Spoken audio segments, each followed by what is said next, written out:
네, 안녕하세요. 저는 13학번보다 한 학번 더 윗니다. 1, 2학번이에요. 그래서 벌써 이제 2학번이 들어온다고 하죠. 그러니까 저로서는 02학번으로 보이겠죠, 제가. 02학번들 저는 많이 본 적도 없고 한데 그만큼 시간이 오래 흘렀구나 생각합니다. 저는 학부 유학을 갔어요. 학부를 미국에서 나오고 대학원을 미국으로 또 다시 가게 되는데 그냥 한 학부 유학생의 학부 유학 생활을 여러분들이랑 공유를 해보고 싶었어요. 그러면 한번 시작해 볼까요? 그럼 일단 하기 전에 제 소개부터 할게요. 그래서 아까 말씀드렸다시피 2012년 2월부터 2015년 2월까지 저는 한과형에 있었습니다. 그 다음에 저는 한 학기 동안 서울대학교 생명과학부에서 1학년 1학기를 아주 재밌게 공부도 하고 놀기도 하고 잘 보냈고요. 그 다음에 뉴욕에 있는 컬럼비아 대학교에 가서 이제 4년 동안 생화학, 바이오케미스트리랑 그리고 부전공을 할 수가 있더라고요. 부전공은 제가 그때 바이오피직스를 하고 있어서 그냥 피직스를 한번 해보자 해서 피직스까지 부전공을 했습니다. 그 다음에는 모든 남자들이 피해갈 수 없는 대한민국 육군에 1년 6개월 동안 동원을 했습니다. 하지만 생각보다 군대가 그렇게 나쁘진 않았어요. 저는 군대 37사단이라고 충청도에 어느 한 외딴 마을에 37사단 군악대로 복무를 했거든요. 여기 오케스트라 요새도 하나요? 오케스트라 있나? 네, 오케스트라의 금관악기 남학생들은 만약 금관악기 혹은 색소폰 혹은 클라리넷 이런 거 꼭 열심히 하죠. 왜냐하면 그러면 군악대에 갈 수 있기 때문에. 군악대에 가면 하루 읽어봐 그냥 하루 종일 악기 연습하는 거거든요. 그래서 저는 군대 생활이 그렇게 나쁘지 않았어요. 1년 6개월 그렇게 길지도 않았고. 그 다음에 저는 이제 올 8월 이제 석 달 뒤에 하버드로 케미스트리 앤 케미컬 바이올로지를 공부하러 이제 성리 말로는 NY가 되어 저는 떠납니다. 근데 사람마다 다 성향이 다른 거니까 그냥 이거는 그냥 한 유학생, 저는 그냥 많은 학부 유학을 나갔던 사람들 중에 그냥 한 사람일 뿐이에요. 그냥 그렇기 때문에 저의 삶은 이렇다라고만 그냥 보시고 넘어가시면 될 것 같아요. 그래서 항상 이제 1, 2학번이라 그러면 정말 존재했는가에 대해서 이렇게 많은 의문을 가질 것 같아서 부끄럽지만 제 옛날 사진을 가져와봤습니다. 저는 RN이랑 졸업 연구를 모두 안정호 선생님 연구실에서 했고요. 안정호 선생님 연구실에서 하면서 아직도 똑같이 있더라고요. 오늘 가서 봤는데. 그래서 PCR 기계도 많이 돌리고 친구랑 아주 연출이 된 것 같이 아주 웃으면서 대화도 했고 그 다음에 아직 참조가 4층 세미나실이 거의 제 구역이었어요. 맨날 여기서 노트북 펴놓고 공부하는 척하면서 야구도 좀 보고 공부도 좀 하고 연구도 좀 하면서 시간을 보냈고요. RN이가 저는 되게 재밌었던 것 같아요. RN에서 만났던 친구들이랑 아직도 친하게 지내고 RN이 때 되게 많은 걸 배웠고 안정호 선생님 덕분에 저 학부유학도 꿈꾸게 된 것 같고 이제 연구자의 길을 꿈꾸게 된 것 같습니다. 그래서 진짜 실제로 저는 실존했던 1, 2학번의 인물입니다. 그래서 4층에서 저는 정말 열심히 했어요. 정말로 열심히 했어요. 그 방학 때도 나와서 하고 심지어 2015년 2월에 졸업을 하는데 그 겨울방학 때도 나와서 저는 연구를 하고 2015년 졸업하고 서울대학교를 가고 미국 가기 전에도 프로젝트를 마치고 싶어서 학교에 와서 배경마다 자면서 연구를 했습니다. 근데 사실 저는 연구가 정말 좋았기 때문에 이렇게 열심히 한 건데 그 열심히 한 만큼 보답이 저는 있었기에 저는 정말 행복했습니다. 그래서 2015년에 선배님이랑 같이 논문을 하나 썼어요. 그래서 논문을 써서 그 국외 학회지에다가 발표를 했고요. 그 다음에 저는 졸업하고 오랫동안 잊고 있었는데 제 두 프로젝트를 완성해서 2019년에 또 공동연구를 카이스트 이해신 교수님과 공동연구한 논문이 출판이 됐어요. 그래서 졸지에 저는 고등학교 때 논문을 3개나 쓴 노력을 많이 하긴 했지만 그 노력에 비해서 정말 많은 이런 성과를 또 얻은 그런 사람이었습니다. 되게 공부랑 약간 연구 이쪽에 되게 관심이 있었던 사람이었죠. 그래서 2015년 졸업됐습니다. 2015년이면 되게 오래전인데 여기 안정호 선생님 계시죠? 안정호 선생님은 저희 3학년 에이스는 고민 선생님이 계십니다. 저 또한 되게 어렸던 상태고요. 그래서 2015년에 졸업을 했습니다. 그래서 한과형에서 그냥 제가 실존했던 인물이고 진짜 있었던 사람이고 그리고 제 인생에 대해서 한번 여러분들께 말씀을 드리고 싶었어요. 그럼 이제 본론으로 넘어가 볼게요. 해외 유학 생활에 대해서. 해외 학부 유학생은 가면 갈수록 더 희귀해지는 것 같아요. 이렇게 많은 사람이 학부 유학을 가는 것이 아니기 때문에. 그래서 저는 학부 유학 생활을 이제 왜 학부 유학 생활에서 어떤 거를 느꼈는가를 이제 4가지로 요약할 수 있을 것 같은데 첫 번째는 학문적 다양성이에요. 학문적 다양성. 이 다양성이라는 게 뭐냐면요.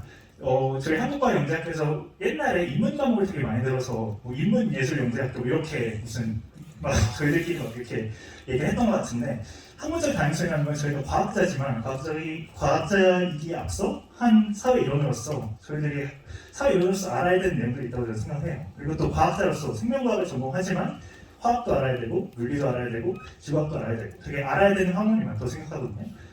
근데 미국 대학교는 이 학문적 다양성을 정말 추구합니다.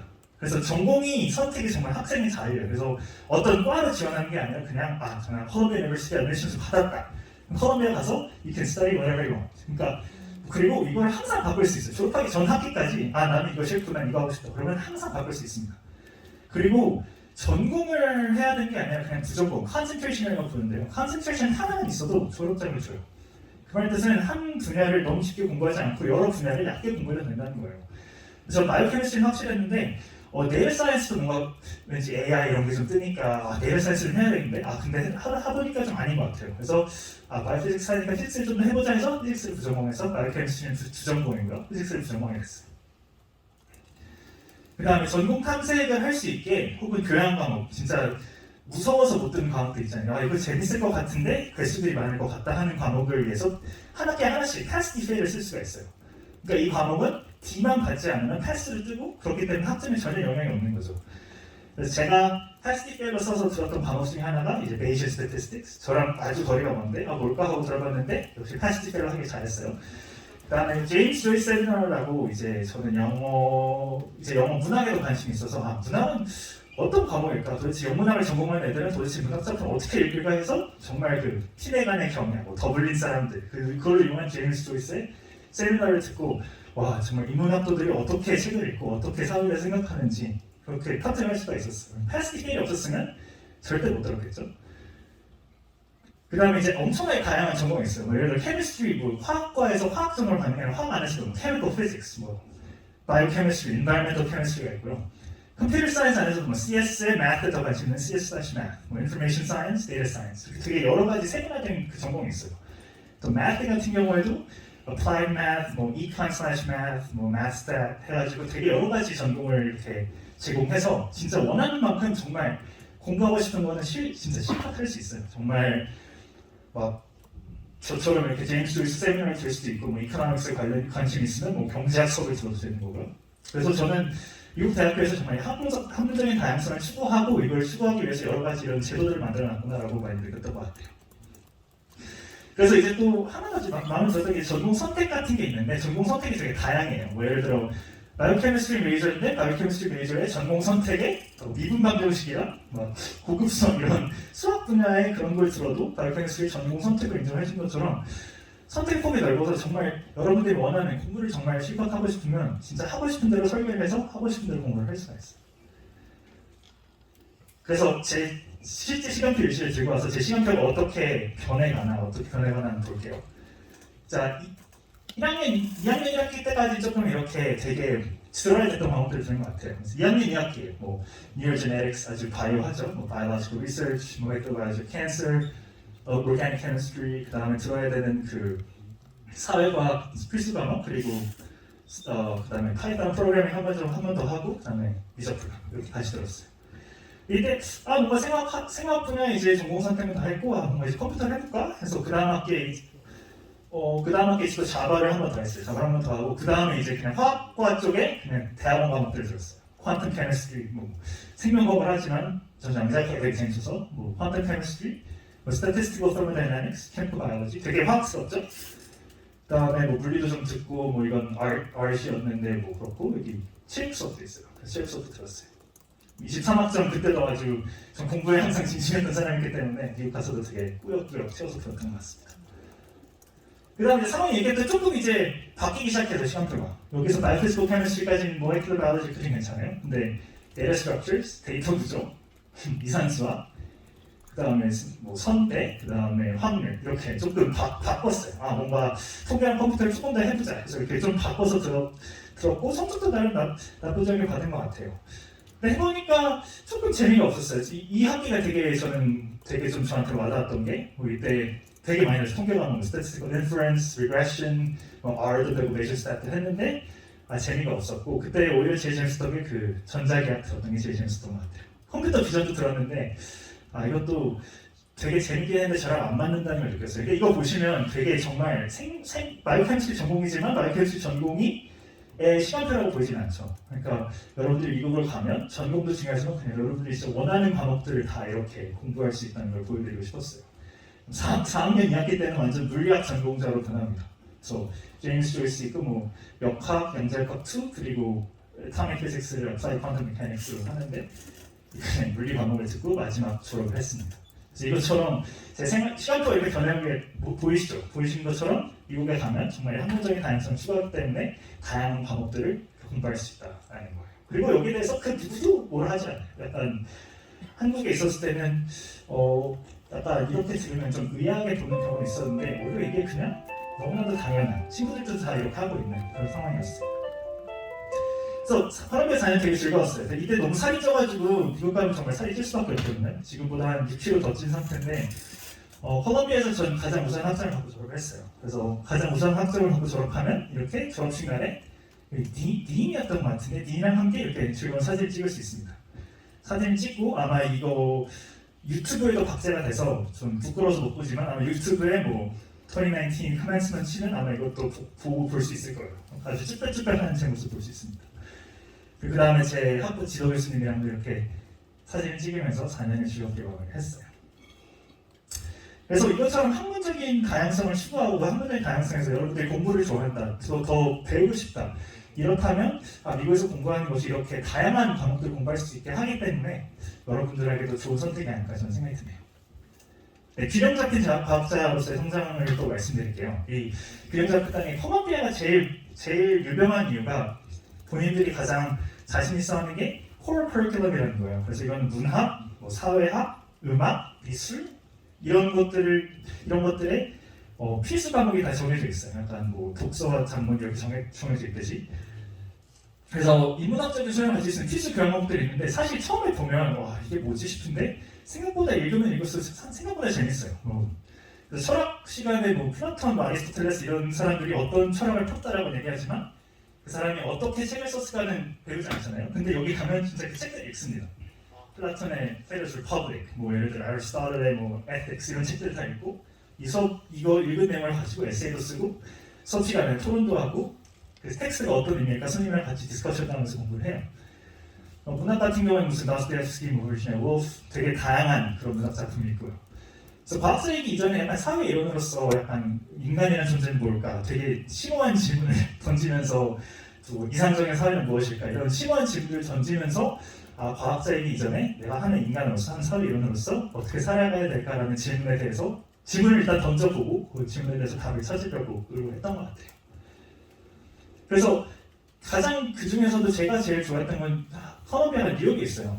뉴욕은 정말 제가 봤을 때 서울도 정말 서울에서 오래 살았지만 서울보다도 훨씬 더 저는 뉴욕이 정말 좋았던 도시인데 그 중에서 예술 활동 중에 음악이 있었어요. 그러니까 뉴욕 필하모니 있잖아요. 그 클래식 좋아하시는 분들은 되게 좋아하실 텐데 이제 음악 수업에서 숙제를 내줘요. 숙제는 뉴욕이나 어디 뭐 재즈 콘서트를 가서 좋고 클래식 뮤직에도 좋고 콘서트를 가서 듣고 티켓 첨부하고 리포트를 써라 그런 거예요. 그러면 저는 뉴욕 필하모니에 갔어요. 그래서 저는 브람스 교향곡 1번 되게 좋아해서 두 번째 자리에서 들었는데 한 2만 원인가? 티켓 2만 원 주고 듣고 거기에 대해서 이렇게 리포트를 쓰는데 그 시간들이 되게 즐거웠던 기억이 나요. 그다음 그뿐만 아니라 오페라도 있거든요. The Metropolitan Opera라고 그것도 또 숙제를 내주셨어요. 이번엔 오페라를 봐라. 클래시컬 뮤직 됐으니까 이제 오페라를 봐라 해가지고 모차르트의 코시판츠테라는 작품을 되게 현대적으로 재해석한 작품을 가서 봤는데 이것조차도 뭐 티켓값은 2, 3만 원. 유학생들도 충분히 할 수 있는 그런 가격으로 리포트를 보고 오페라를 보고 리포트 숙제를 내는데 이게 생각보다 음악이랑 예술이라는 게 딱딱한 게 아니라 이제 과학자들도 즐길 수 있는 일상생활에서 즐길 수 있는 그런 것들이구나라는 깨달은 것 같아요.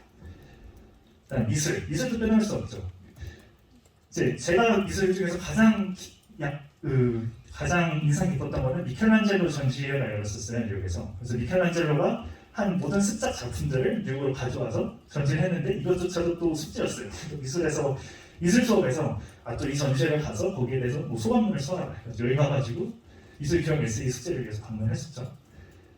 그리고 또 프리 컬렉션이라고 되게 뉴욕에 되게 미술관들이 많아요. 이제 국외기타 가서 문화 체험 해보시면 알겠지만 되게 많아가지고 저는 다른 미술관에서 제일 좋아하는 작품들을 금요일이나 토요일에 보러 간다든지 그러면서 미술이라는 게 혹은 예술이라는 게 과학자들도 충분히 즐길 수 있는 거구나 그걸 되게 만끽하면서 살았던 것 같아요. 네, 맞아요. 연구활동에 대한 활발한 지원이 저는 연구가 되게 좋다고 말씀드렸잖아요. 그래서 콜롬비아를 간 것도 이 연구활동에 대한 활발한 지원이 있었기 때문에 간 거예요. 그래서 라비 스칼러스 프로그램이라는 게 있어요. 이 라비라는 사람은 콜롬비아에서 그 NMR 아시죠? Nuclear Magnetic Resonance 이 현상을 처음 발견해서 노벨 물리학상을 받은 그런 교수님인데 그분 이름을 따서 만든 프로그램이에요. 그래서 여름방학 때마다 기숙사비랑 생활비를 줘서 여름방학 때마다 1학년부터 바로 연구를 시작할 수 있게 그렇게 지원을 하는 프로그램입니다. 그래서 여러 명 한 학년에 10명 정도 그렇게 뽑는데 그래서 그 친구들이랑 여름에 있으면서 같이 시간을 보내요. 같은 층에 이렇게 방을 잡아주는데 그 친구들이랑 같이 넌 무슨 연구하냐 오늘 뭐 고생했다 이러면서 같이 뭐 저녁도 먹으러 가고 그래서 거기서 친구들도 많이 만날 수 있고요. 그래서 저는 이 연구활동을 활발한 지원 덕분에 1학년 여름방학 때부터 사실 학부생이 1학년 여름방학 때부터 연구를 하는 건 그렇게 흔치 않은 일이거든요. 근데 저는 1학년 때부터 바로 그냥 싱글 마우스 프레시라고 바이오피직스라는 랩에서 라이보솜과 트랜스레이션 과정을 연구를 했습니다. 근데 이 연구활동이라는 게 되게 좋은 게 랩이 정말로 많아요. 정말 콜롬비아 유니버시티 있고 콜롬비아 유니버시티 메디컬 센터, 뭐 NYU 메디컬 스쿨, 코르넬 메디컬 스쿨 되게 학교가 많거든요. 어딜 가도 돼요. 그래서 친구 중에서는 뭐 GFT로 노벨상 받은 사람 랩에 가가지고 연구를 하신 분도 있었고요. 그다음 리처드 악셀이라고 또 이분도 뉴럴사이언스로 노벨 프라이즈 받은 사람이었는데 혹은 2018년인가 17년에 노벨 화학상 크라이오 EM으로 노벨 화학상 받으신 분 연구실에 가서 연구를 진행한 사람도 있었어요. 그러니까 이런 연구활동 1학년 때부터 할 수 있게 지원해 주니까 연구랑 공부에 관심이 있다 하면 저는 학부 유학도 나쁜 선택이 아니다. 진짜 좋은 선택이다라고 말씀드리고 싶어요.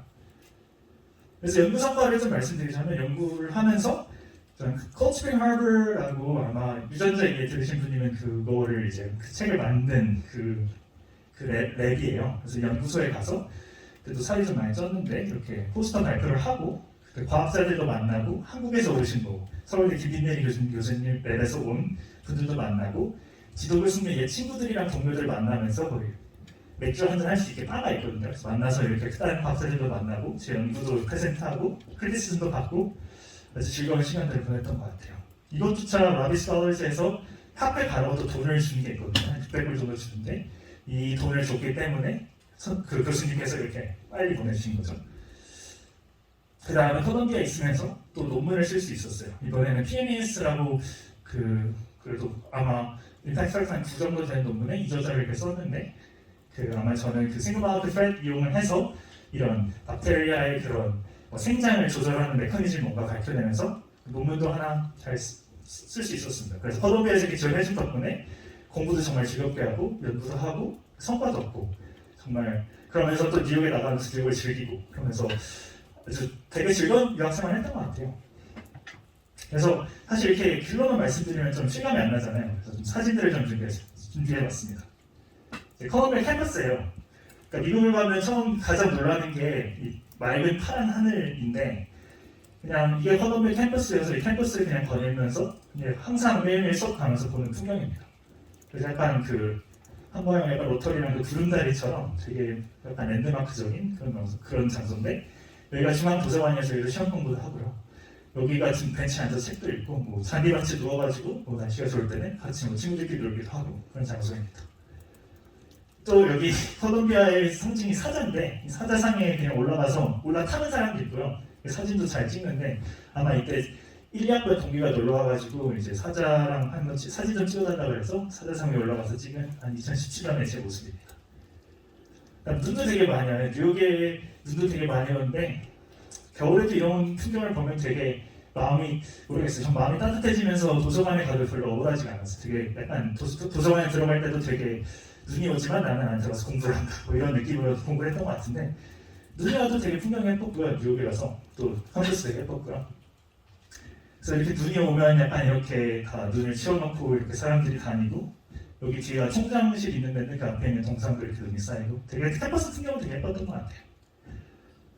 그 다음에 이제 생활적인 면에서 제 4학년 때 기숙사 방이에요. 뭐 별건 없어요. 그냥 뭐 침대 있고 냉장고 있고 뭐 책상 있고 창문 있고 그래서 유학생활을 하면서 이렇게 기숙사도 아마 이제 한과인처럼 이제 저 서울대학교 한 학기 다녔는데 서울대학교에서 제일 놀란 거는 수업을 들어갈 때마다 너무 멀었어요. 막 학교 갈 때 1시간, 집에 올 때 1시간.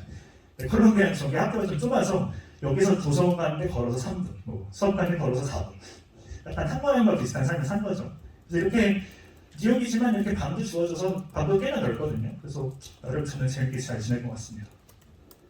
그다음에 연구실 자수 공간이 있는데 연구실 자수 공간에 약간 제 연구실 마냥 막 책도 넣어놓고 막 뭐 알만한 책이 있으려나 뭐 여기 뭐 퀀텀 메카닉스 책도 있고 피지컬 케미스트리 책도 있고 뭐 해석되는 책도 있네요. 뭐 수학 좋아하시는 분들은 그래서 뭐 알고리즘 책도 이렇게 갖다 놓고 그래서 되게 열심히 해서 공부를 했던 것 같아요. 그래서 공부도 하고 뭐 연구도 하면서 이 공간에서 저는 많은 시간을 보냈고요. 그러니까 이게 어느 날 있는 점심이에요. 약간 뭐 미국에 갔을 때 친구들 중에서 약간 음식이 마음에 그러니까 안 맞아가지고 힘들어하는 친구들이 있었는데 그냥 이게 약간 티피컬한 런치였던 것 같아요. 컬럼비아에서. 그래서 이런 거 먹고 그냥 커피 하나 들고 도서관에 공부하러 간다든지 혹은 수업에 간다든지 그런 게 약간 일상이었던 것 같아요. 그다음에 이게 제가 가장 인상 깊었던 거는 이제 미국은 정면이 없어서 교수님께서 그냥 세면을 받으면 계속 가르치실 수가 있어요. 그 중에서 스태티스티컬 메카닉스 통계학을 가르치신 분이 78살에 78세였는데 그분께서 수업 준비를 열심히 하고 수업 노트를 옆으로 던져버리시고 그냥 1시간 15분 동안 판서를 그냥 혼자서 하시면서 이렇게 모든 보드를 다 꽉꽉 채우시면서 설명을 하는데 너무 설명을 잘하시고 너무 재미있게 설명을 하시니까 전 그때 아마 이 보드를 보고 와 저분은 어떻게 78살까지 저렇게 즐겁게 또 잘 가르치시면서 또 되게 행복해 보이거든요. 그래서 아마 그때 그걸 놀라가지고 이렇게 사진을 찍었던 것 같아요. 그래서 이런 게 약간 클래스룸하는 모습이고요. 그다음에 또 너무 살찐 모습인데 지금 살이 많이 빠졌는데 이때 2017년에 이분 요아킨 프랭크가 크라이오 EM 스트럭처를 밝혀내는 걸로 노벨상을 받았어요. 그래서 노벨상을 받아서 노벨상을 받았으니까 당연히 셀러브레이트를 해야죠. 셀러브레이트해서 샴페인 파티 약간 이런 게 열렸어요. 그래서 가가지고 물어보고 약간 대화도 나누고 질문하고 싶은 거 질문하고 또 그 자리에 이제 노벨상을 받은 9년 전에 노벨상을 받은 선배님께서 오셔서 축하합니다 이런 말도 던지면서 또 이분도 와가지고 축하를 해서 만날 수가 있었습니다. 사실 이분은 되게 웃긴 게 캠퍼스를 그냥 거닐고 있으면요 옆에 신문 하나 끼고 청바지 입고 그냥 걸어가고 계세요. 그냥 그런 게 약간 일상이었던 것 같아요. 미국에서. 그다음에 제가 연구를 많이 했다고 했잖아요. 그래서 이게 제 연구실의 한 벤치였어요. 학부생임에도 불구하고 그냥 교수님께서 너 잘하니까 벤치 하나 써도 뭐라 안 하시더라고요. 그래서 이게 제 개인적인 벤치고 그냥 뭐 연구 노트. 사실 한국의 연구실이랑 막 그렇게 큰 차이는 없죠. 사실 큰 차이는 없는데 여기서도 학부생이 사실 눈치를 안 보고 자유롭게 연구를 할 수 있다는 게 저는 미국에서 그렇게 그냥 눈치 안 보고 자유롭게 연구했던 게 되게 좋았던 것 같아요. 그래서 연구실 멘토가 여기 있는데요. 미국 그 푸에르토리코 사람이어가지고 이 연구실 멘토분께서 항상 옆에서 이렇게 있으면서 항상 제 시험 도와주시고 같이 논문 쓸 때 피드백도 해주시고 같이 항상 많이 도와주시던 분이에요. 밤에도 물론 연구실에서 연구는 뭐 밤이나 낮이나 끝나지 않기 때문에 밤에서도 이렇게 연구를 했던 흔적이 있네요. 그래서 저는 에센트를 해가지고 바이올로지지만 약간 레이저 셋업 아주 조금 단순한 레이저 셋업이지만 레이저를 쓴 그런 레이저를 했어요. 그래서 아마 이 박사님이 항상 저 가르쳐 주신다고 이렇게 항상 저를 가르쳐 주셨고 그냥 그 레이저 셋업이 되게 처음 연구할 때 되게 쿨해 보여서 찍은 게 이런 모양입니다. 근데 이제 공부한 것만 얘기했잖아요. 근데 뉴욕이라는 도시는 유학을 하면서 공부만 하고 살 수는 없어요. 정말 공부만 하고 살 수는 없어요. 뉴욕이라는 도시는 또 컬럼비아에 있었던 뉴욕이라는 도시는 공부를 열심히 했을 때 큰 돈 안 들이고도 엄청나게 많은 할 것을 제공하는 그런 도시였습니다. 이거는 그냥 무료로 탈 수 있는 유람선이었는데 그냥 시험 끝나고 어느 좋은 5월쯤 되는 것 같아요. 5월에 그냥 유람선 타고 가서 그냥 뉴욕의 그냥 스카이라인을 보면서 그냥 시험 스트레스를 좀 날리고 그냥 이런 풍경을 그냥 맨날 보면서 위로받을 수 있는 것이 그냥 유학 생활이었던 것 같아요. 그리고 센트럴 파크 같은 데를 가면 이렇게 저수지가 있는데 시험 끝나거나 책을 읽으러 갈 때 이런 센트럴 파크의 저수지를 한 바퀴 걸으면서 그냥 생각을 정리하고 물론 유학 생활이 되게 외로울 때도 있어요. 외롭기 때문에 약간 이런 데 가서 집 생각도 조금 하고 집에 가서 뭐 먹고 싶다, 삼겹살 먹고 싶다 이런 생각도 하고 이렇게 걸었던 것 같아요. 근데 저는 스포츠를 되게 좋아했어요. 뉴욕이 되게 스포츠의 성지잖아요. 약간 야구팀도 2개 있고 바스켓볼 팀도 2개 있고 그래서 양키 스테디움도 친구랑 되게 많이 놀러 갔고요. 그다음에 US 오픈도 있어요. 테니스도 해가지고 테니스 경기도 보러 갈 수 있어요. 그래서 조코비치랑 나다 하는 것도 보고 2년째 가서는 페데러도 하는 거 가서 테니스라는 운동에 대해서도 아마 그때 처음 알게 됐었던 경우 같고요. 그다음에 이제 13학번 후배 얘기하면 송찬우라고 있는데 키 큰 친구가 와가지고 걔가 농구를 좋아해서 마르크리산에 가서 농구도 갔어요. 그래서 NBA도 보고 MLB도 보고 US 오픈도 보고 이러면서 스트레스를 풀 수 있는 도시가 바로 뉴욕입니다. 그래서 그 미술박물관 제가 갔던 데 말씀드렸잖아요. 아마 이제 국외 입학교육 가서 문화체험을 갈 것 같은데 이렇게 생긴 박물관에 약간 야간 개장을 할 때 이곳쯤 가서 한 2시간 동안 숙제를 해야 되는 그 미술작품을 보면서 생각을 하는 거예요. 도대체 에세이를 어떻게 써야 되지?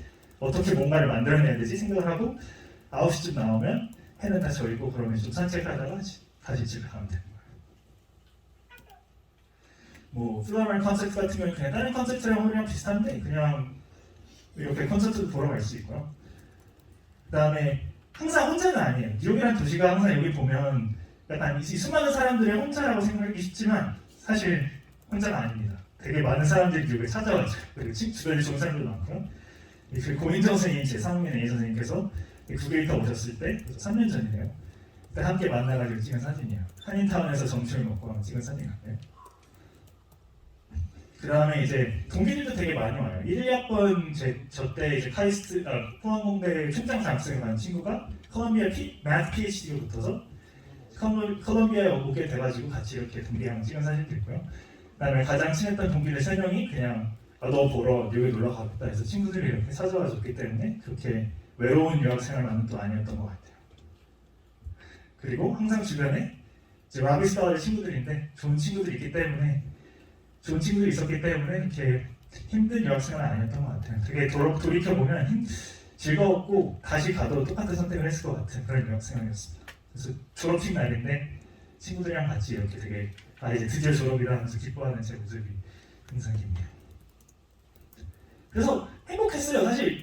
사실 보면 약간 유학 생활이면 되게 힘들어 보일 수도 있고 되게 찌들릴 수도 있는데 저는 보면 되게 행복해 보이잖아요. 그렇죠? 그냥 지하철에서 찍은 사진인데 어느 날 랜덤하게 그냥 되게 행복해 보이잖아요. 정말 제 유학 생활은 되게 행복했던 것 같아요. 여러분들한테 사진으로 보여주고 싶었던 거는 공부랑 연구도 좋지만 약간 이런 뉴욕에서의 다른 생활도 즐길 수 있고 여러분들은 저보다 더 행복할 수도 있어요. 여러분들은 행복할 것이라고. 이제 그 다음에 잠깐만요. 혹시 질문 있으신 분 있나요? 맞다니면서 질문? 네.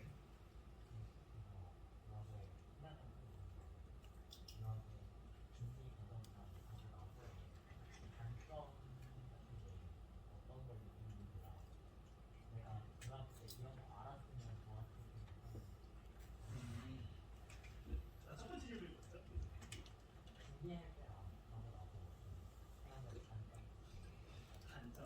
단점 뒤에 설명하는 거라서.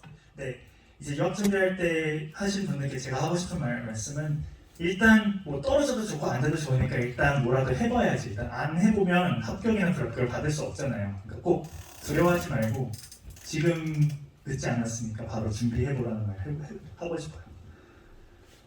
그리고 유학생활의 단점이라고 하면 이따 뒤에 조금 제가 들었던 생각을 조금 더 정리해드릴게요.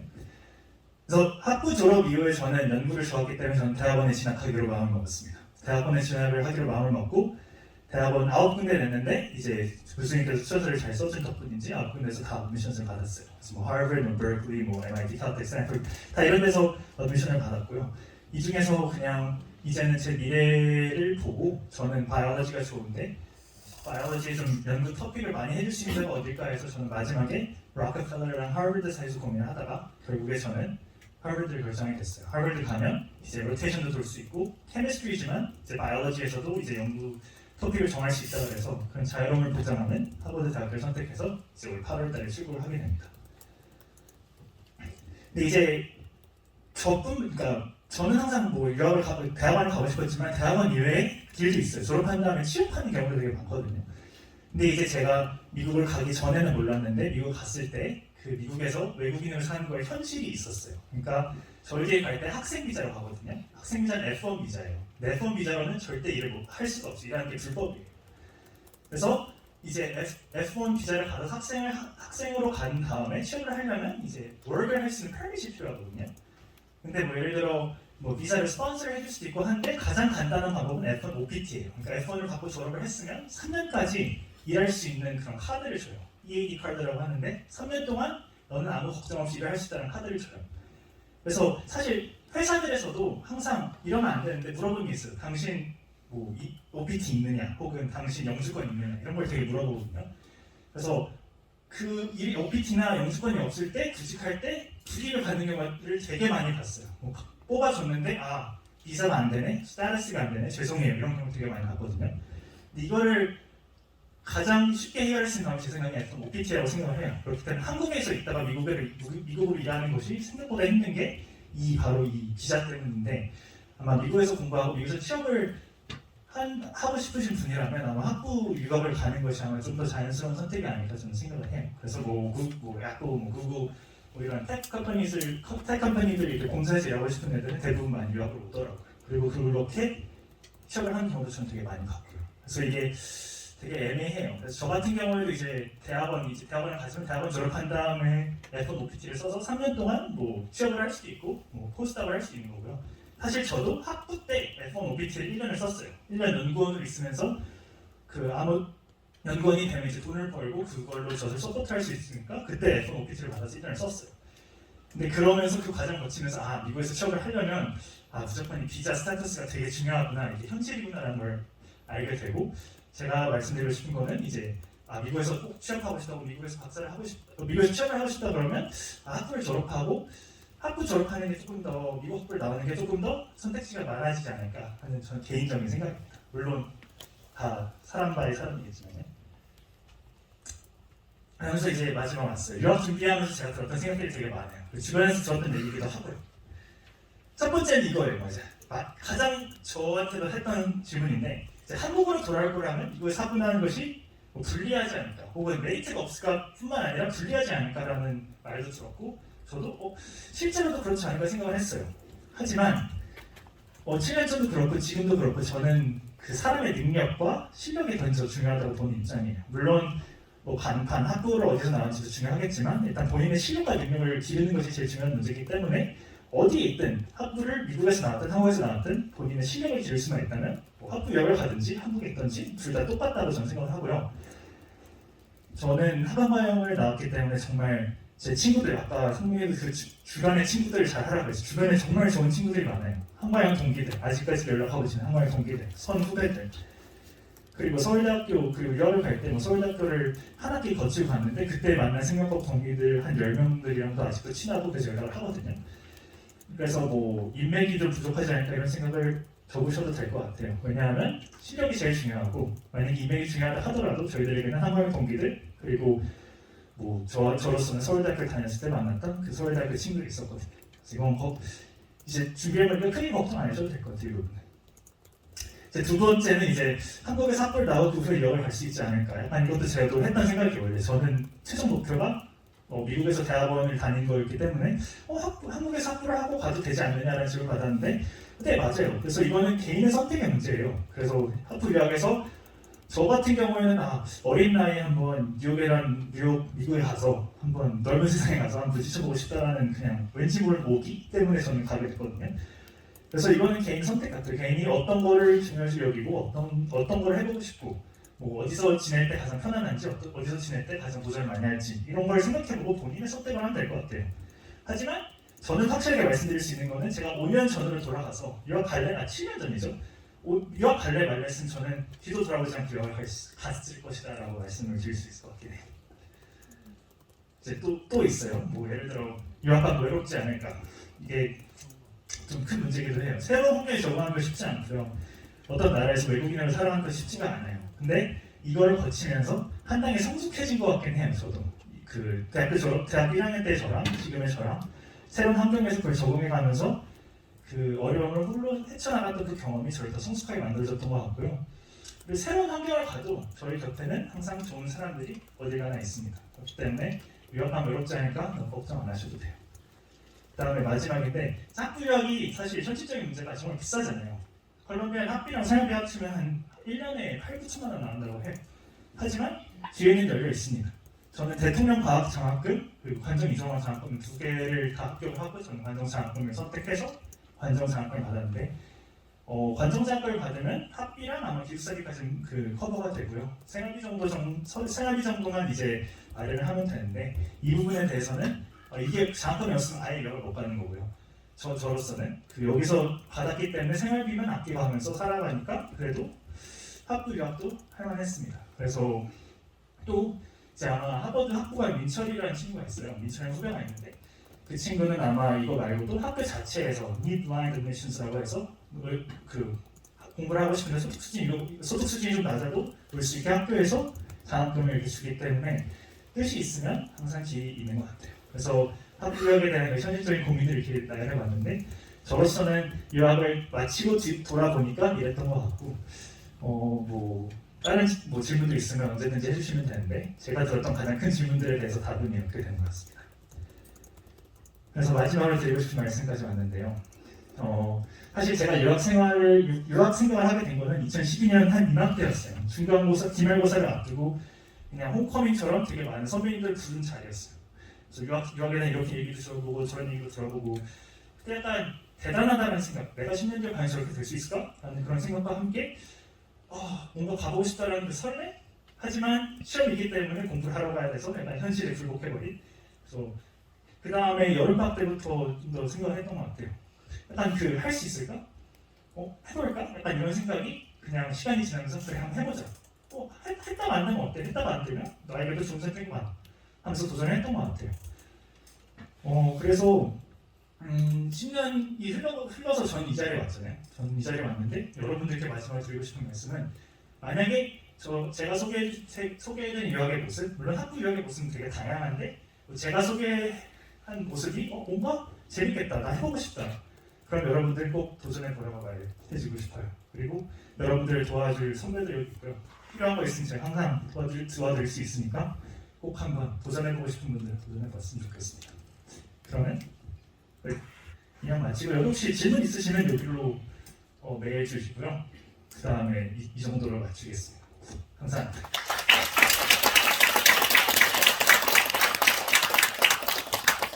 더 질문 있으신 분 계실까요? 네. 학부 유학을 가야겠다고 마음 먹었을 때 처음부터 뉴욕에 가서 콜롬비아 유니버시티 가서 공부를 해야겠다고 생각을 하셨는지 아니면 다른 데도 고려를 해보다가 이제 어떻게 그 학교를 선택을 어떻게 마음 먹었는지. 사실 이게 유학은 그러니까 입시는 사실 다 모르는 일이잖아요. 그래서 입시는 되게 저는 사실 스탠퍼드 제가 가고 싶었는데 스탠퍼드에서 어드미션을 못 받았고 콜롬비아랑 내가 유니버시티 미시간, 콜롬비아, UCLA에 받았는데 그중에서 저는 이제 부모님께서 뉴욕에서 공부를 하셨는데 이제 30살 때 뉴욕을 처음 가셨대요. 근데 저를 보더니 내가 30살 때 처음 가봤더니 내가 이 도시에 10년만 일찍 왔으면 얼마나 큰일을 할 수 있었을까라는 생각을 하셨대요. 그래서 저 보고 너는 꼭 학부 유학을 뉴욕은 아니지만 그래도 뉴욕이라는 도시가 되게 괜찮은 도시니까 기회가 됐으면 갔으면 좋겠구나 라는 말씀을 하셨고 그래서 저는 콜롬비아 가야겠다 라는 생각을 했던 것 같아요.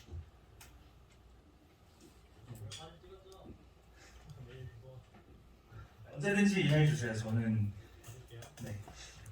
다른 질문 없나요? 여태까지 긴 얘기 이렇게 들어주셔서 감사합니다.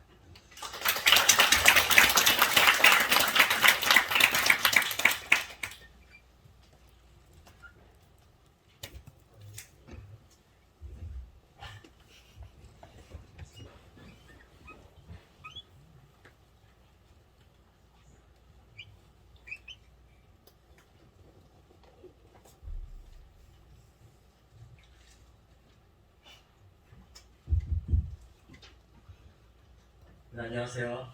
한국과학영재학교 13-06 김수현입니다.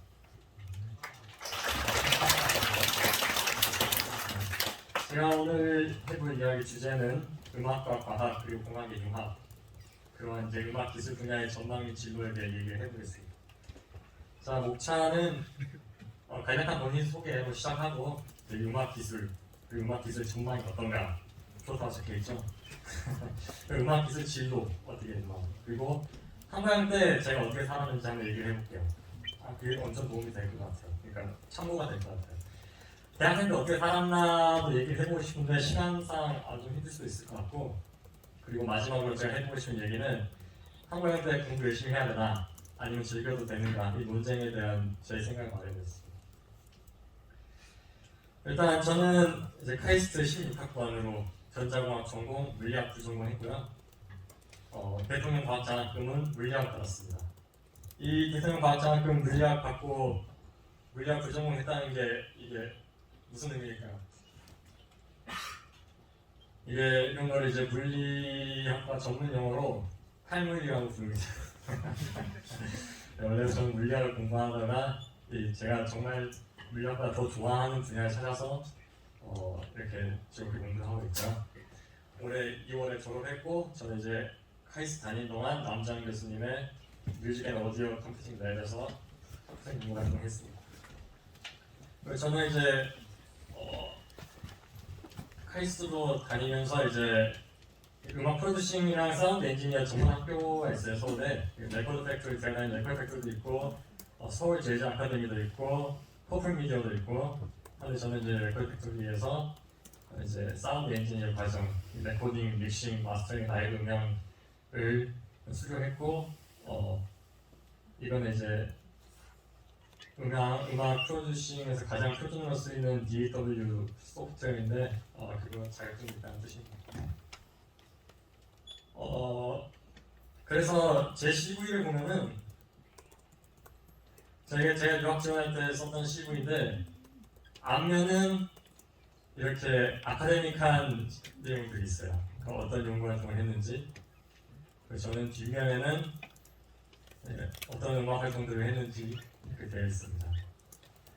그래서 가령 예를 들어서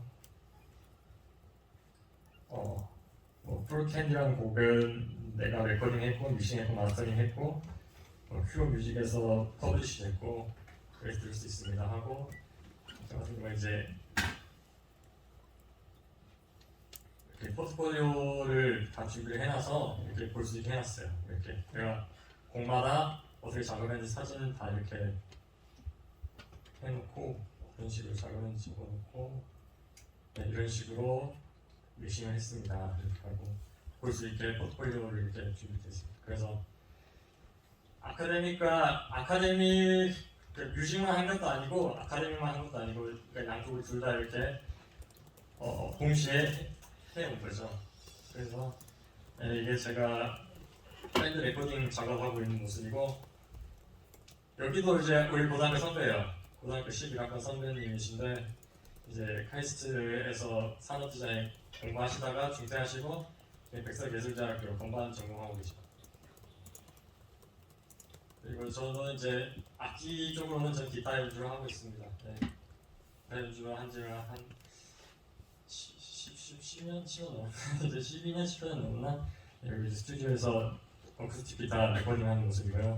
이쪽은 제가 사랑하는 저의 기타입니다. 그리고 제가 이제 9월에 입학하는 곳은 스탠퍼드 대학교 음악대학의 대학원인데 이 연구소 칼마라는 곳이 있어요. 스탠퍼드 대학교에. 칼마는 Center for Computer Research in Music and Acoustics, 그러니까 컴퓨터 기반 연구를 하는데 음악과 음향에 대한 컴퓨터 기반 연구를 한다는 것이죠. 그래서 이제 이 칼마는 어떤 곳이냐면은 1970년대 초 설립된 세계 최초급 음악기술연구소입니다. 이 건물 통째로 다 쓰고 있고요. 칼마가 의리의리하죠. 그리고 이제 내부 시설들 이제 뭐 퍼포먼스도 할 수 있고 이런 레코딩 전문적인 레코딩도 하고 이제 그 연구를 할 수 있는 시설들이 잘 되어 있습니다. 스탠퍼드 칼마가 어떤 곳인지 더 설명을 하자면은 좀 더 가장 쉽게 말하자면 CD 사이즈 전자 피아노가 발명된 곳이에요. 여기가. 그러니까 우리 연구소의 존 차우닝 교수님께서 FM 신테시스 알고리즘을 처음으로 발명하셨고, 이게 스탠퍼드 대학교에서 가장 돈 많이 번 특별 1위였습니다. 한동안 꽤 오랫동안. 그런데 이제는 2위로 떨어졌고, 그리고 야마하랑 신디사이저 개발해서 만들어진 게 이제 80년대, 여러분 80년대 음악 들으면 그 사운드가 이 전설적인 신디사이저 DX7이에요. 그리고 이제 유니버설 오디오라는 회사가 있는데 여러분 혹시 음악 프로듀싱 쪽 취미로 하거나 공부도 해보신 분들이라면 무조건 들어봤을 회사인데 쉽게 말하자면은 음악 프로듀싱 쪽에서 가장 세련된 회사예요. 약간 이쪽 업계의 애플 같은 느낌? 그래서 이게 칼마 졸업생들이 설립한 회사이고 졸업생들이 지금도 이제 설립자들이랑 여기 가장 연구 부장급 분께서도 이제 칼마에서 경인교수 경험하고 있어요. 여기 회사가 저희 칼마 연구소랑 차 타고 40분 거리밖에 안 돼요. 그래서 계속 이렇게 협업을 하고 있고 이 회사는 이렇게 뭐 아폴로 시리즈 오디오 인터페이스를 만들고 UAE 하드웨어도 만들고 있고 그리고 이제 이것 때문에 유명하죠. UAD 플러그인 소프트웨어 개발하고 최근에는 이제 음악 편집 툴 루나라는 걸 새로 개발했죠. 이쪽으로. 이제 음악 기술이라는 게 도대체 뭔지에 대해서 얘기를 해보고 싶은데 그러면 제가 시대별로 1세대, 2세대, 3세대, 4세대를 한 나눠서 설명을 해볼게요. 이거는 이제 제 자의적인 분류이기 때문에 어떤 통용되는 건 아니고요. 제가 설명의 편의상 이렇게 나눠보겠습니다. 1세대라고 하면 한 1940년대 이런 느낌일 거예요. 이게 1940년대 에비로드 스튜디오인데 옛날에는 그러니까 이게 음악 프로듀서인 거죠. 어떻게 보면. 근데 하얀색 가운을 입고 있고 굉장히 과학자 같죠. 이게 뭐랄까 음향 예술인이랑 음향 과학자가 그렇게 막 칼같이 구분되지 않는 시대인 거죠. 이제 초창기에. 그리고 이거 이제 레스폴은 이제 여러분 기타 이름으로 가장 잘 알고 있을 것 같은데 이제 레스폴이라는 사람이 레스폴을 만든 거예요. 레스폴은 이제 이런 음향 장비들의 발명가이기도 했어요. 기타도 만들기도 했지, 이런 기타도 만들기도 했지만 이렇게 음악 연주나 프로듀싱용 아날로그 하드웨어들을 먼저 처음에 제작을 했겠죠. 1세대에서는. 그래서 관련된 전자공학은 아날로그 서킷 디자인을 했죠. 앰플리파이어나 이퀄라이저, 컴프레서, 리코더 이런 거 만들고 뭐 테이프 리코더 아니면 이렇게 컴프레서 이런 회로들을 디자인하는 게 업무였던 거죠. 일이었던 거죠. 연구에. 그리고 이 1세대의 가장 꽃은 믹싱 콘솔이죠. 의리의리한 이것들이 이제 이거 한 줄 한 줄이 이렇게 복잡한 아날로그 회로로 되어 있는 건데 이게 안에 앰플리파이, 이퀄라이저, 컴프레서 이렇게 다 들어가 있는 거예요. 이렇게 하나로 압축해서 64채널을 이렇게 딱 뿌려서 작업할 수 있게 되었기 때문에 이렇게 훌륭한 음악들이 나올 수 있게 되었죠. 2세대로 넘어가면은 바뀌는 건 딱 하나예요. 아날로그에서 디지털로 바뀌는 거예요. 이제 2세대에서는 디지털 하드웨어들을 제작을 했죠. 그래서 관련된 전자공학이라면 디지털 서킷 디자인, 디지털 로직, 아니면 디지털 시그널 프로세싱 이렇게 되겠죠. 방금 얘기했듯이 이제 DX7 이런 오디오 신시사이저 만들고 이제 뭐 디지털 리버브 또 디지털 샘플러 그리고 디지털 드럼 머신 그러니까 2세대 이런 기술이 등장하면서 이제 음악도 같이 변해요.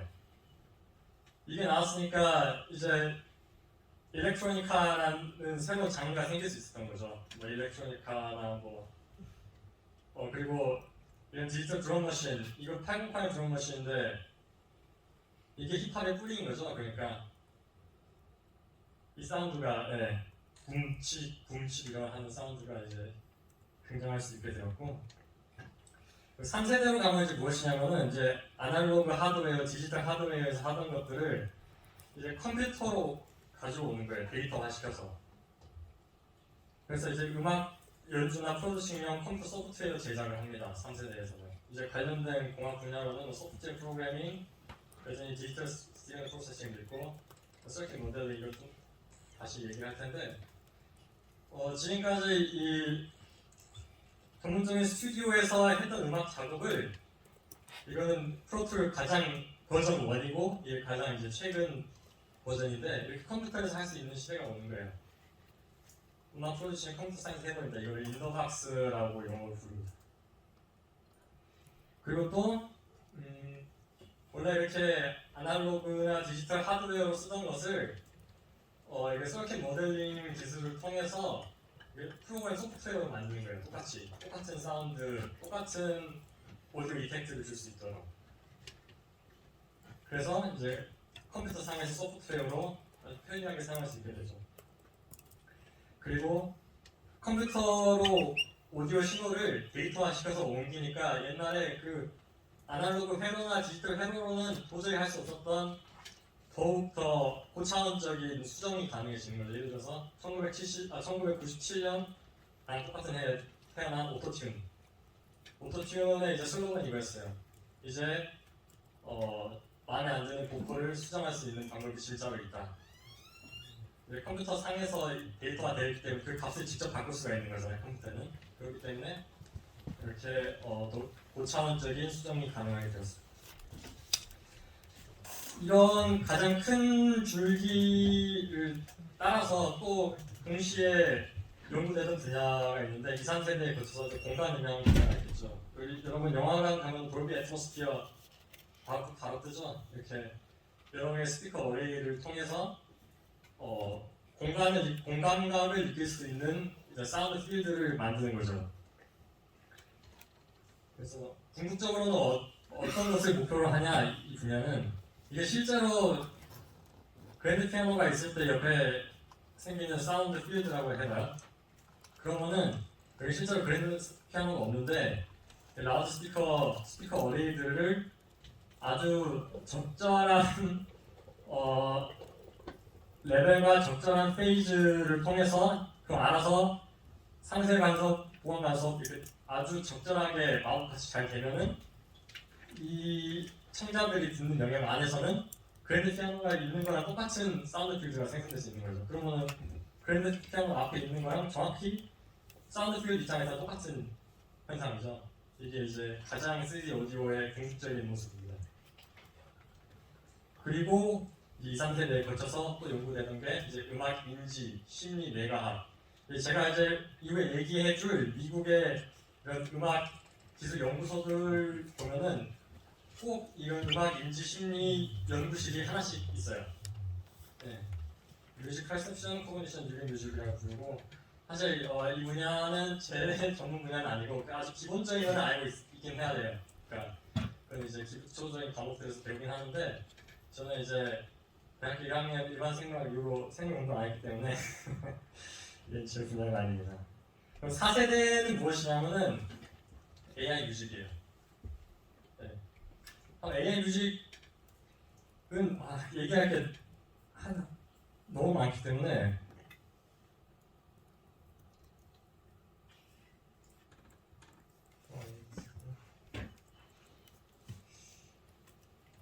우리 카이스트 맥랩의 이제 사이트에 굉장히 정리 잘 돼 있거든요. 한번 어떤 연구들을 하는지 한번 하나하나 같이 봐볼게요.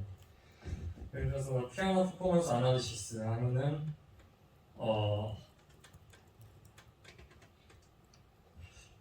그러니까 AI가 피아노 연주 조성진 씨가 피아노 연주한 소리만 듣고 이게 얼마나 어떤 타이밍에 연주를 하고 각각의 연주가 어떤 벨로시티로 어떤 세기로 연주가 되는지를 바로 파악을 하는 거예요. 그리고 그거를 자동으로 저 모터 피아노로 따라서 연주를 할 수 있는 거죠. 이런 연구도 하고 있고 또 이거 같은 경우에는 무엇이냐면은 만약 제가 이렇게 노래를 불러요. 노래를 불러놓고 제가 노래를 부른 오디오 파일이 있으면은 이걸 스타일 트랜스퍼를 한다는 것이 무슨 의미냐면 제가 노래 부른 파일이 있는데 이거를 프레디 머큐리가 부른 목소리 톤으로 바꿀 수가 있는 거예요. AI를 통해서. 그러니까 아니면 뭐 아이유씨가 녹음을 안 했는데도 그냥 내가 부르고 그걸 목소리 톤을 아이유씨 목소리 톤으로 바꿀 수가 있거나 그런 내용도 하고 있고요. 그리고 이거는 이제 싱잉 보이스 신테시스 같은 경우에는 노래하는 목소리 이제 합성하는 거 AI로 이제 나중에 또 보여주겠지만은 예전에 SBS에서 방송했던 AI 김광석 그 연구이고 인텔리전트 뮤직 프로덕션 같은 경우에는 이제 믹싱이든 이런 뮤직 에디팅이든 하는 것들을 이제 원래는 전문적인 사운드 엔지니어들에게 이제 돈을 아주 많이 지불하고 했었어야 됐는데 AI들이 자동화 통해서 이걸 직접 해주거나 아니면은 어떤 어시스턴트 역할을 해주는 연구를 하고 있고, 또 뭐 AI DJ, 뭐 DJ잉을 AI가 하는 연구, 아니면은 시म्보닉 뮤직 제너레이션은 무엇이냐면은 어떤 여러분이 나는 뭐 게임 BGM 뭐 이런 거 만들고 싶다, 어떤 느낌의 노래를 만들고 싶다 하면은 그냥 AI가 자동으로 그 음악 생성해주는 그런 연구입니다. 그리고 뭐 CNN 아키텍처를 사용해서 이게 어떤 장르인지 또는 어떤 느낌인지 클래시피케이션 하는 거는 아주 고전적인 연구 분야이고, 또 이건 소스 세퍼레이션 같은 경우에는 여러분 노래에는 모든 악기 다 믹스가 된 상태잖아요. 근데 AI가 이 노래를 듣고 가령 이렇게 뭐 베이스 기타, 드럼, 키보드, 보컬 이렇게 따로따로 오디오를 추출을 해내는 겁니다. 이거는 뭐 어떤 시그널 프로세싱을 통해서 할 수 있는 게 아니죠. 사람이라면 좀 노래를 듣고 상상을 할 수 있는데 그거를 뭐 어떤 시그널 프로세싱을 할 수 있는 게 아니었는데 AI가 이제 도입이 되면서 이런 마법 같은 일도 가능하게 됐습니다. 그리고 반대로 이제 전문적인 미싱 엔지니어들이 하던 것을 이제 AI를 통해서 자동화하는 연구를 하기도 하고, 또 이거 같은 경우에는 노이즈 리무벌인데 이걸 아마 영상 소리가 안 날 거라서 설명을 하자면은 가수가 노래를 부르고 있을 때 옆에서 이렇게 믹서기를 갈아도 리얼 타임으로 이 믹서기 소리가 사라져요. 요즘 그 정도까지 기술됩니다. 네.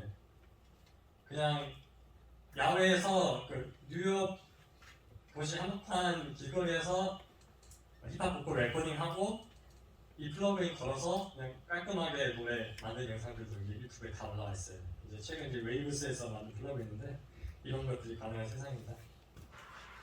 음악 기술의 전망이 좋다고 생각하는데, 일단은 그냥 제가 생각할 때 2022년, 21세기에는 예술 관련된 것, 또 엔터테인먼트 산업 관련된 것이 이게 돈 되는 거죠.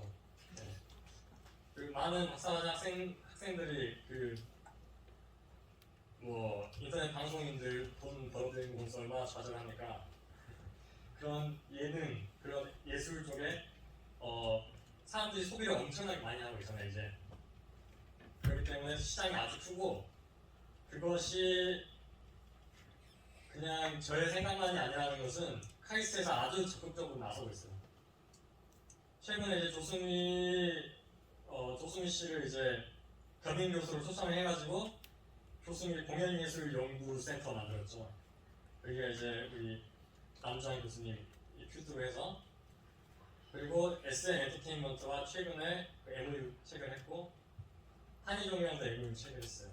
이제 음악 예술이나 그 공연 예술 관련된 연구를 같이 하기 위해서 카이스트가 밟고 나갈 정도의 전망성이 있고, 그리고 AI 연구 측면에 있어서 오디오 음악 분야가 지금 AI 연구의 노다지예요, 노다지.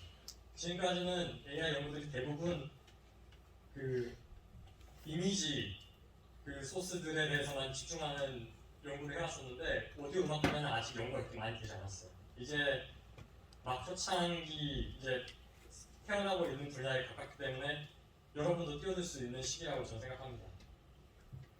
그래서 이제 대중들의 관심도 높잖아요. AI 김광석 영상 SBS 특집으로 했고, 이거는 이제 서울대학교 음악과 기술대학원에서 이규국 교수님 연구실에서 세운 회사인 슈퍼톤에서 한 거예요. 그래서 음악 기술 쪽 진로로는 뭐가 있는가를 좀 이야기를 해보면은, 일단 한국에서는 카이스트 음악기술대학원의 맥랩 남주환 교수님 계시고, 서울대학 음악과 기술대학원 마이크 이규 교수님 계셔요. 이 두 분이 칼마 출신이고, 칼마 출신에서 제가 이제 갈 연구실, 칼마 출신에서 이제 한국에 카이스트 한 분, 서울대 한 분 이제 연구소를 차린 거죠. 이제 한국에서 이제 음악 기술 분야의 인재들이 이제 육성하기 시작한 거예요. 그리고 이제 그 사례로 남주환 교수 연구실에서 이제 제자가 한 명 나와서 또 서강대에 이제 연구실 또 만들었죠, 정가정 교수님이. 그리고 방금 얘기했던 이제 공간 음향 쪽 분야에서는 이제 카이스트 전자과 최정훈 교수님 찾아가면 됩니다. 그래서 이쪽에 관심이 있다 그러면은 답이 딱 하나예요. 뭘 하면 되냐? 카이스트 가면은 남주환 교수님 찾아가면 되고, 서울대 가서 이호 교수님 찾아가시면 됩니다. 네. 그러면은 앞으로 어떤 식으로 공부해야 되고 그런 거 다 알게 될 거예요. 미국 같은 경우에는 이제 이렇게 6개에서 7군데 학교가 있고, 캐나다, 뭐 영국, 이렇게 프랑스, 스페인, 핀란드도 있는데 이제 또 여기 특히 이 킹메리 런던 C4DM이 AI 쪽 연구로는 굉장히 열심히 하고 있는 것 중 하나입니다. 그리고 음악기술 관련된 동문들, 방금 여러 번 얘기했던 우리 남주환 교수님이 우리 부산과학부 1기예요.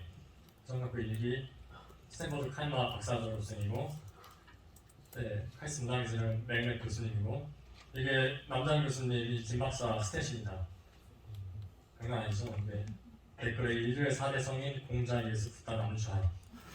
카이스에서 진짜 유명하신 인품족도 유명하신 분이고, 이제 14기 공사학번 김종국 선배님, 네, 방금 목록에 있었던 뉴욕대 뮤직테크놀로지에서 박사도 하시고, 오픈 AI에서 일하시고 계시고, 네, 주크박스를 김종국 교수님이 이제 만드는데 이제 메인 역할이었죠. 이제 이게 뭐냐면은 뉴럴넷인데 뭐 다양한 장르나 아티스트 스타일에 맞는 그 음악을 생성해주는 그런 연구, 그 주크박스고, 그리고 21기 우리 11학번 이준혁 형님 이제 마인드의 수석 연구원으로 굉장히 논문 잘 쓰고 계시고, 이쪽은 이제 뉴럴 오디오 업샘플링, 음성 TTS 이런 연구하고 있습니다. 그리고 마지막으로 이제 23기 김수현이 있습니다. 그러면 이제 좀 학교 얘기를 좀 한 10분 정도 할 수 있을까 싶은데 시간이 좀 길어서 학교 생활 좀 얘기를 해볼게요. 그러면 이런 식의 집으로 살고 있는 사람은 한국 다닐 때는 어떻게 살았을지 그런 얘기를 한번 해보면 여러분이 참고가 될 것 같아요. 일단 저는 어렸을 때 사실은 제 꿈은 개그맨이 되는 게 꿈이었고, 개그맨이 되는 게 꿈이었는데 어머님께서 얘기하신 게 개그맨으로 성공하거나 데뷔하자마자 유명해지려면은 우리나라 최고의 대학을 나와야 된다. 그래서 제가 10살 때부터 공부를 하기 시작했습니다. 그래서 저는 곡성군, 여러분 영화 곡성 아시죠? 그게 제가 어렸을 때 살던 동네입니다. 거기 농촌마을에 살던 이 건방진 꼬맹이고, 저는 혹시 광주 출신 있어요? 여기 광주 출신? 아니면 전라도 출신? 광주 출신? 광주 출신 없구나. 저는 그래서 그때부터 공부하면서 뭔가 과목 하나를 정말 잘해야지 좋은 대학을 갈 수 있지 않을까 생각을 해서 여러 과목들을 공부하다 과학이 제일 재밌었고, 그중에서 물리가 가장 재밌고 쉬웠어요. 그래서 물리를 어떤 식으로 공부했냐면 이 당시에 그냥 서점에 가서 있는 모든 물리올림피아드 문제집 다 풀었어요. 그러니까 저는 이제 미래문제 미래탐구 안 다니고 중등물리올림피아드 최우선 받은 거죠. 중학교 2학년 때. 한국과경제학교는 중학교 2학년 2번 다 서류 강탈했고요. 이제 물리올림피아드 최우선 받으니까 우선순위가 시켜주더라고요. 네, 그리고 이제 입학한 사실 이제 중1, 중2 때 서류 강탈해가지고 저 3학년 때 진짜 한과형 쓰고 싶은 용기도 없고 마음도 없었어요. 근데 어머니께서 또 꼬드겨요. 저희 엄마는 진짜 똑똑하시거든요. 저를 이렇게 구슬려 사는 거예요. 너 일반고 가면은 기타 칠 시간 없다. 한과형 가면 기타 칠 시간 있다. 저는 가만히 듣고 한번 3학년 때 마지막으로 한번 지원을 해봤고, 그래서 한과형 중3 등성선발, 요즘 등성선발 없다고 들었는데, 네. 면접 안 보고 시험 2차 시험 때 바로 선발하는 거였습니다. 입학할 때 이제 13학번에서 유일하게 물리 1, 2, PT 통과하고 들어갔었어요. 한과학교 어떻게 살았나? 저는 이제 소속들을 몇 개 말하자면 진짜 저는 문희 3기고, 문희 3기 13학번 클럽장 또는 서클장이라고 부르죠. 3기라는 것이 무슨 의미냐면은 어쿠스틱 문희로 선발된 최초도 있어요. 3기가.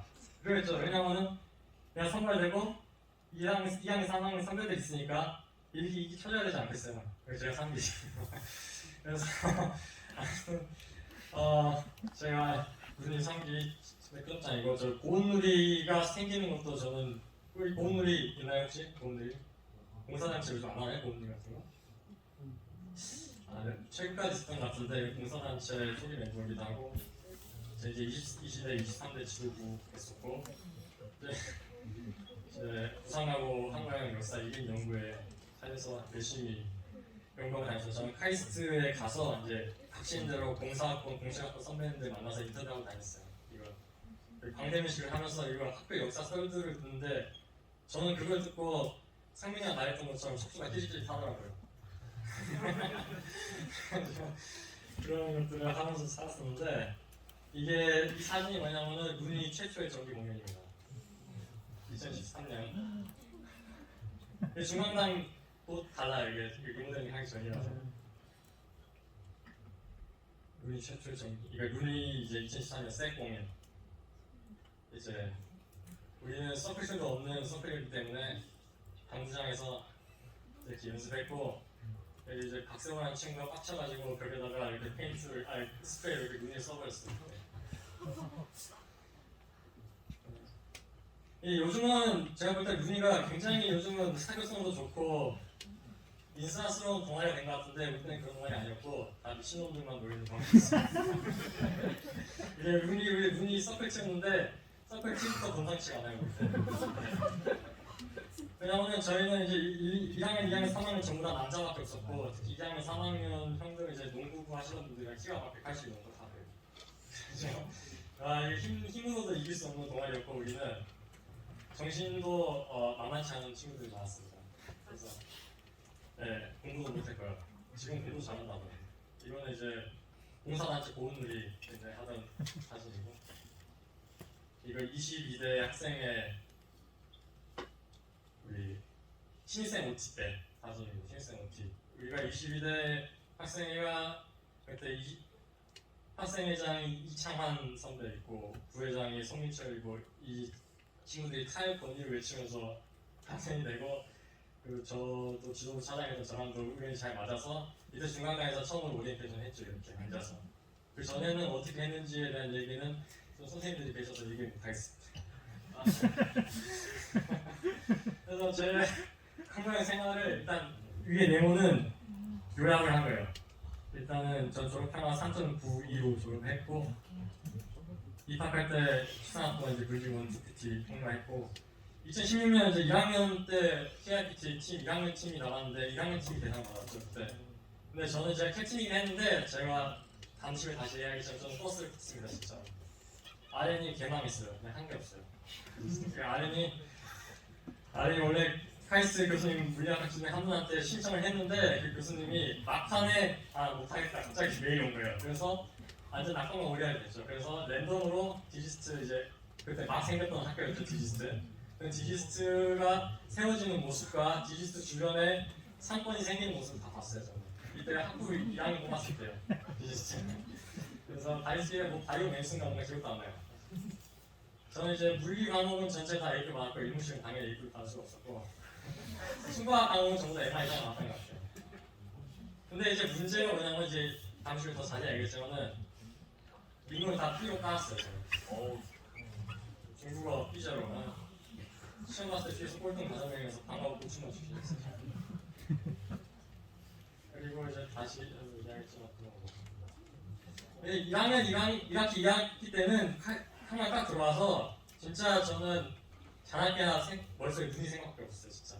눈이 생각밖에 없어가지고 아무것도 없는 동아리를 어떻게 만들까 우리 동아리는 뭘 해야 되는 동아리일까 그런 생각만 하면서 동아리가 미친듯이 했었고 그래서 1학년 때는 1학년 인문학을 시험 보면 좀 해갔던 편이었던 것 같아요.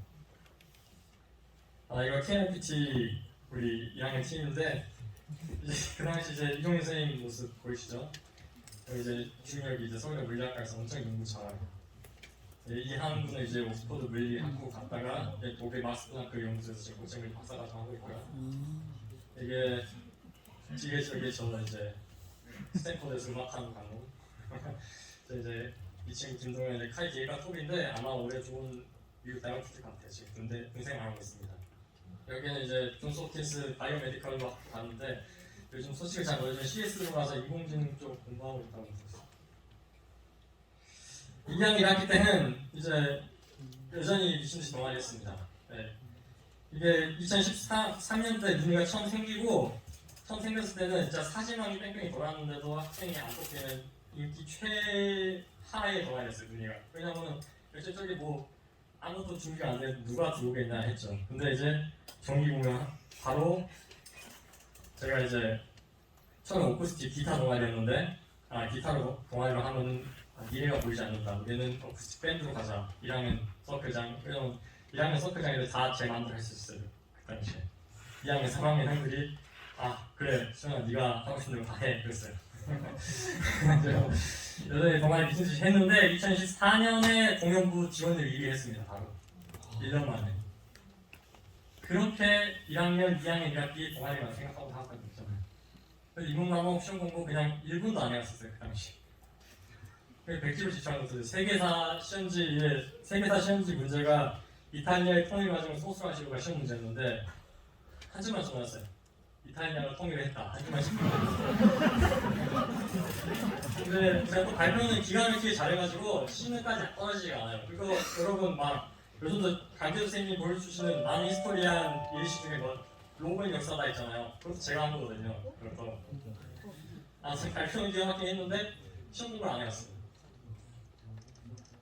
근데 2학년 2학기 때 정신이 차려요. 중국어도 에마 받고 중국 선생님께서 감동하셨습니다. 제가 3.92, 3.82, 30도 계속 떨어지다가 갑자기 다시 올라갔어. 4.0대로 처음으로.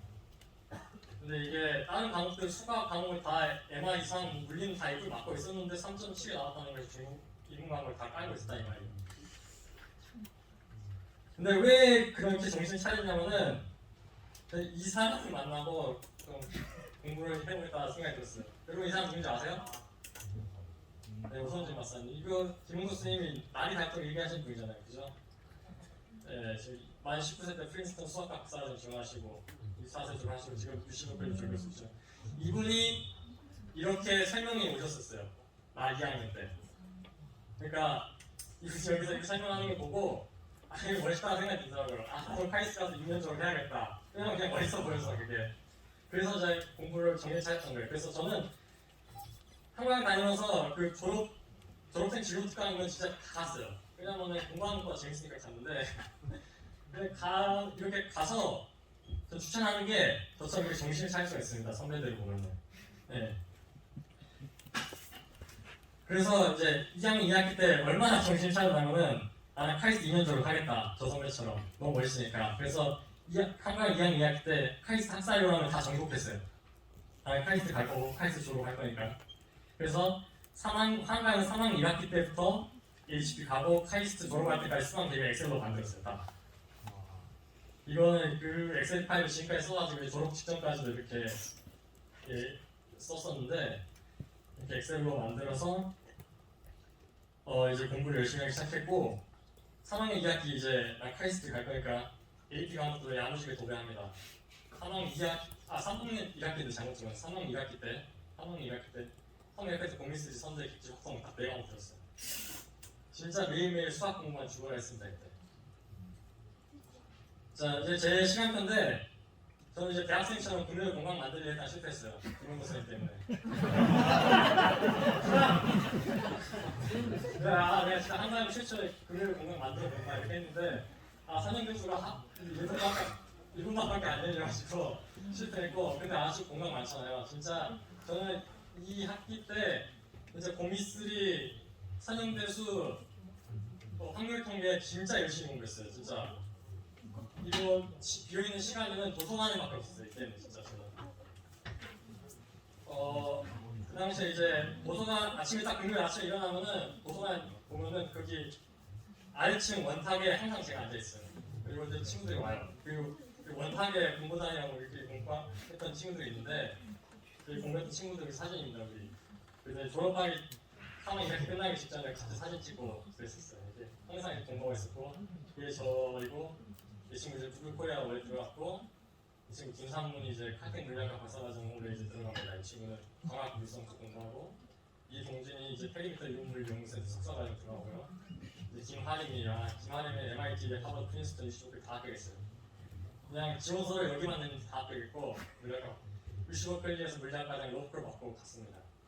아무튼 이렇게 공부를 열심히 했었고 그래서 제가 또 여기서 말하고 싶은 게 한가위 다니면서 좀 막 펜시한 과목들 있잖아요. 그런 것도 듣는 것들도 굉장히 좋은데 예를 들어서 막 융합 과목이나 멋있는 3학년 과목들 그런 것도 중요한데 저는 만약 여러분이 수학과를 간다든가 물리학과를 간다든가 기계공학과를 간다든가 전자공학과를 갈 거라면은 한과형에서 다니는 동안 고미3, 미방, 선대, 학통 이 네 과목을 진짜 열심히 공부했으면 좋겠어요.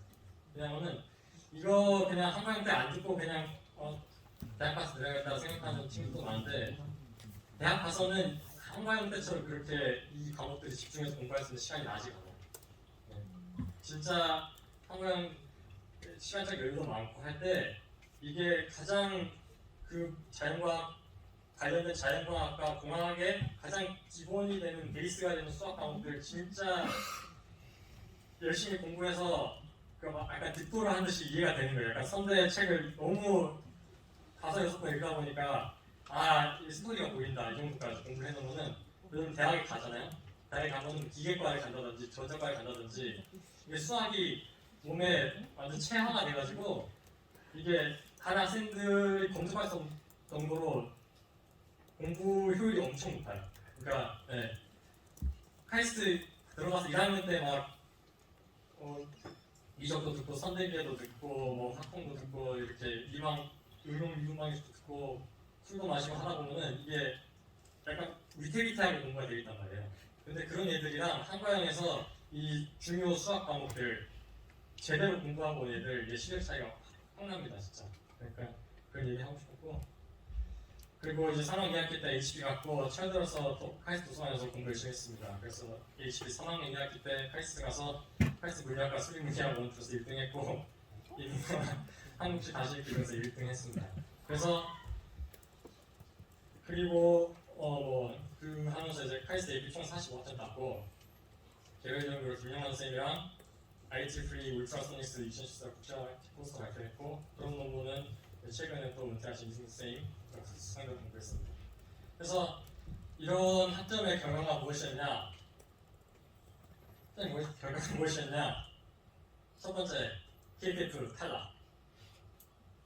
두 번째는 이제 대통령 과학 장학금 물리학을 붙었어요. 근데 저희 때 KPF 붙은 애들이 대통령 떨어지고 대통령 붙은 애들이 KPF 떨어지고 그런 느낌이 있긴 했었는데 아무튼 무엇이 의미하냐면은 저 앞판에 이게 성민이랑 얘기했던 거랑 이제 겹치는 거예요. 제가 지금까지 얘기를 했던 것이 사실 성공담이 아니라 좀 실패담을 얘기하고 있는 거죠. 막판에 정신 차려서 이렇게 학점을 올리는 걸 했는데 이게 초반에 3.7을 3.8 이렇게 깔아놓으니까 가령 이렇게 그냥 KTF처럼 4점대 이상의 높은 학점을 요구하는 어떤 프로그램에 들어가고 싶은 마음이 뒤늦게 생겨도 이게 들어갈 수 없어요. 이렇게 했어도 이런 식으로 스펙이 있어도. 근데 이제 대통령 과학 장학금 같은 경우에는 이제 그 분야에 가장 특출나게 잘하는 걸 좋아하기 때문에 이걸 더 좋게 봐서 선발을 하는 거죠. 그래서 여러분한테 얘기하고 싶은 게 뭐냐면은, 그러니까 제가 제 한국의 생각을 돌이켜보면은 2학년 2학기까지 진로에 대한 별 생각이 없이 살았어요, 진짜. 머릿속에 눈이밖에 없었어요, 진짜. 근데 내가 생각해봤을 때 저는 이제 운이 좋았던 거예요. 운이 좋다기보다는 일단은 그냥 들어올 때부터 선천적으로 좀 좋았던 거죠. 한강 입학을 기준으로 선천이라 얘기한다면은 한강 입학 전에 물리 공부를 미리 많이 해와서 이제 손쉽게 물리학원도 A뿔 수학과목 A 이상 받아서 그 완충 자격이 되었던 거지. 만약 이렇게 압도적으로 좀 특출나게 잘하는 과목 없이 내가 2학년 1학기까지 이렇게 배려놨으면은 대학 입시에 어려움을 느꼈을 것 같아요. 지금 생각하면 좀 아찔합니다. 그러면 지금의 저의 성격과는 완전히 다르기 때문에 그 당시 고등학생의 김수현을 봤을 때 진짜 아찔해요. 방금 얘기했듯이 저 카이스트 가서는 사전 공부를 이제 크게 유지 완전 깔끔하게 했었거든요. 그래서 제가 하고 싶은 말은 2학년 1학기까지 나도 저런 비슷한 정신을 상담한다 싶으면 꼭 진로 상담실 찾아가시기 바랍니다. 진짜. 네, 진지하게 하는 얘기예요. 그래서 이 했던 얘기가 이어지는 건데 이 논쟁이 뭐냐면은 여러분 때는 또 몰라 요즘도 더 많이 봤을지 모르겠는데 옛날에 한 2020년 2019년 때 그 페이스북에 크사 대나무숲이 있었거든요. 그때 이제 저는 졸업했기 때문에 그거를 그냥 졸업생으로서 재밌게 보던 입장이긴 했는데 거기서 와 이걸로 진짜 5일 동안 키배를 뜨더라고 애들이. 한강 애들이 진짜 계속 저격하고 어제 한강 공부 열심히 해야 된다는 얘기 있고 한강은 얼마나 낭만적인 학교냐. 낭만인 학교죠.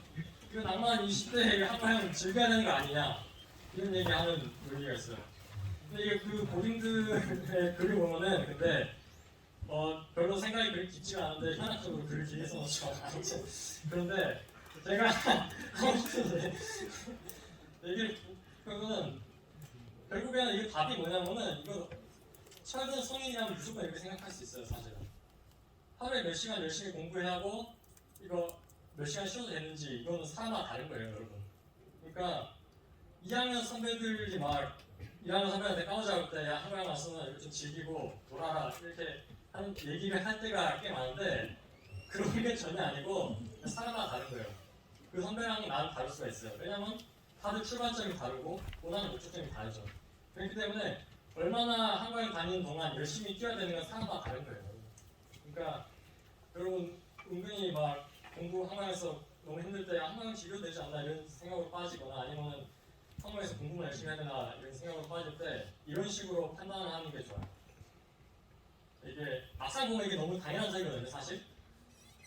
그리고 웬만큼 이제 착실하게 사는 성인들은 습관적으로 하는 생각인데 아직 제가 저 스스로의 경험과 저 후배들을 봤을 때 한 대학교 2, 3학년 때까지도 이런 판단을 하는 습관이 안 되어 있는 학생들이 많아요.